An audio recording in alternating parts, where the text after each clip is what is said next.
बिस्मिल्लाहिर्रहमानिर्रहीम। बेटे, national book foundation की किताब है क्लास 7th, इसकी एक्सरसाइज नंबर 6.6 की तरफ आज हम जा रहे हैं। वीडियो शुरू करने से पहले आपसे गुजारिश है कि अगर आप इस चैनल पर नए हैं तो चैनल को सब्सक्राइब कर लीजिए, बेल आइकॉन को भी दबा दीजिए ताकि आपको नई वीडियोस बर वक्त मिलती रहें। फैक्टराइज करना है बेटे, आपके पास फैक्टराइज का सवाल आ गया है और इसमें देखिए आपके पास 3 वैल्यूज़ हैं। 3 वैल्यूज़ के लिए मैंने पिछले सवालों में आपको बताया है कि जब 3 वैल्यूज़ आएंगी तो आपने सबसे पहली चीज़ ये चेक करनी है कि क्या इसमें कोई चीज़ कॉमन मिल रही है या नहीं मिल रही है। अगर कॉमन मिल रही है तो आप कॉमन ले लीजिए, कॉमन नहीं मिल रही है तो फिर आप तरीक़ेकार नंबर 2 की तरफ जाएंगे। तरीक़ेकार नंबर 2 क्या है? तरीक़ेकार नंबर 2 है आपका होल स्क्वायर का। ठीक है जी। होल स्क्वायर के लिए अगर आपको याद हो तो मैंने आपको बताया था कि उसके लिए आपने चेक करना होता है कि आपकी पहली वैल्यू स्क्वायर है कि नहीं है और दूसरी वैल्यू भी आपकी स्क्वायर है कि नहीं है। अगर ये दोनों चीज़ें स्क्वायर हैं तो आपने इसे होल स्क्वायर बना लेना है। ये गालिबन आपके एक्सरसाइज नंबर 6.3 में हमने समझाया था। अब आ जाइए, पहली चीज़ आपकी स्क्वायर है लेकिन लास्ट नंबर आपका स्क्वायर नहीं है।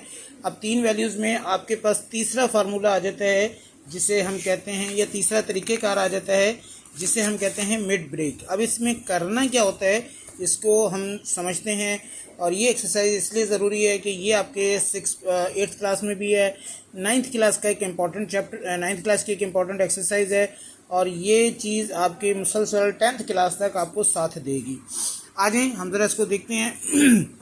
लेकिन जब आपके पास कॉमन ना मिल रहा हो और होल स्क्वायर का फार्मूला ना बन रहा हो तो आप क्या करते हैं कि इन 3 वैल्यूज़ को में से सेंटर की वैल्यू को तोड़ के 2 बनाएंगे और 3 से ये 4 वैल्यूज़ बन जाएंगी।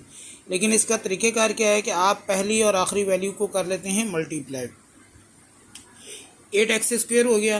अब 8 क्या बना लेंगे आप? फैक्टर। तो 2 4 2 2 2 1। अब आइए इसका मिड ब्रेक करते हैं। इसको मिड ब्रेक फार्मूला कहते हैं या difference between mid break formula इसको कहते हैं। अब आपने इसमें क्या करना होता है कि पहली वैल्यू तो आपकी आ गई सेम, 9 की जो सिंबल है वो प्लस की है। इन दो को आप सिंबल किस तरीके से डिस्ट्रीब्यूट करोगे या कौन सी देंगे, छोटा सा एक तरीक़ेकार मैं बता रहा हूँ, उसे आप अडॉप्ट करें तो इंशाल्लाह इनके सिंबल्स का कभी भी कोई मसला आपको नहीं रहेगा।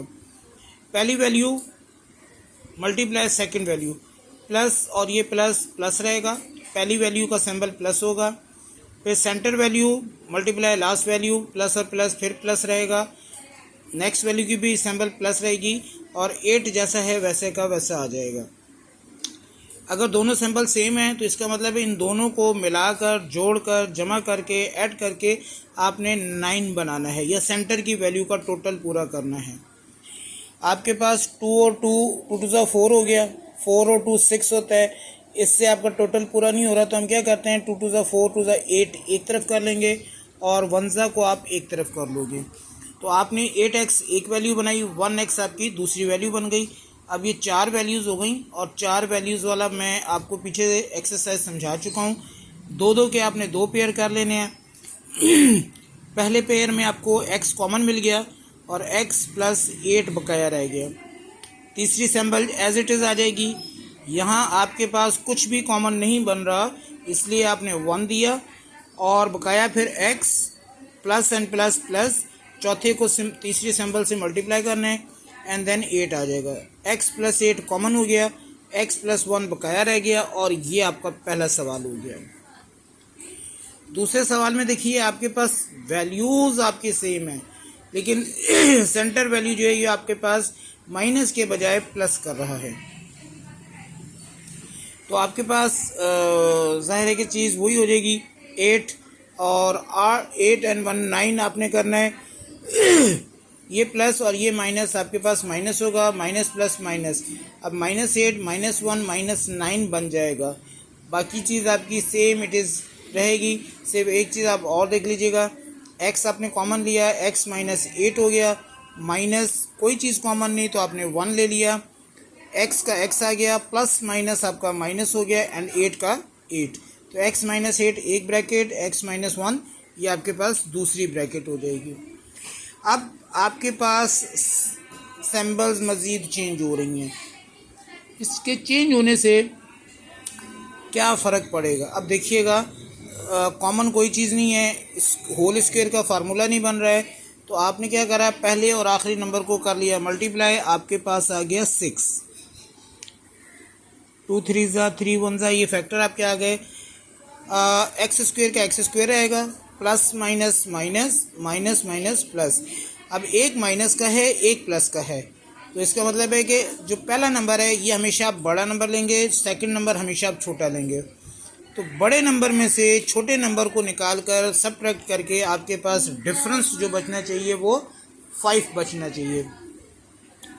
3 में से 2 जाएगा तो 1 रहता है, इसलिए हम क्या करेंगे, 2 3 ज़ा 6, 6 में से आपका 1 जाएगा तो 5। ये आपके पास नंबरों की डिस्ट्रीब्यूशन बन जाएगी। 6x आपने पहले ले लिया, 1x आपने बाद में दे दिया। आगे चलें, 4 वैल्यूज़ हो गई, दो दो के 2 पेयर बनाए, x आपका कॉमन हो गया, x माइनस 6 प्लस का प्लस 1 ज़ा आपका कॉमन हो गया x, ये माइनस है तो माइनस नीचे डायरेक्ट नहीं आएगा बल्कि माइनस प्लस माइनस हो रहा है आपका, एंड 6 का 6, x माइनस 6 आपकी पहली ब्रैकेट और x प्लस 1 आपका सेकंड ब्रैकेट हो जाएगी। ठीक है बेटे, एक सवाल हम और करते हैं, वीडियो कुछ ज़्यादा बड़ी हो रही है, बस जल्दी से।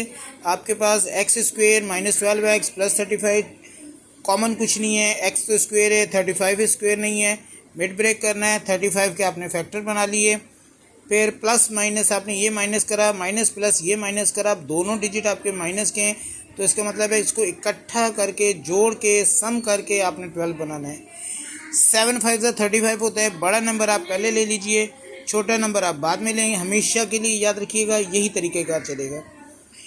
x आपका कॉमन आया है, x माइनस 7 1 हो गया, माइनस फिर 5 1 ज़ा 5 7 ज़ा 5 कॉमन, बाकी x प्लस माइनस माइनस का 7, x माइनस 7 आपके पास पहली ब्रैकेट हो गई और x माइनस 5 करके आपका सेकंड हो गया। बेटे इस वीडियो में हम 4 सवाल कर रहे हैं, आगे करेंगे तो फिर हमारी वीडियो कुछ ज़्यादा बड़ी हो जाएगी और फिर आप बोर होने लग जाएंगे, तो इसलिए हम बस इसी पे इस वीडियो को एंड करते हैं और अगले जो सवालात हैं उसके लिए फिर आप अगली वीडियो का इंतज़ार कीजिए। अल्लाह हाफ़िज़।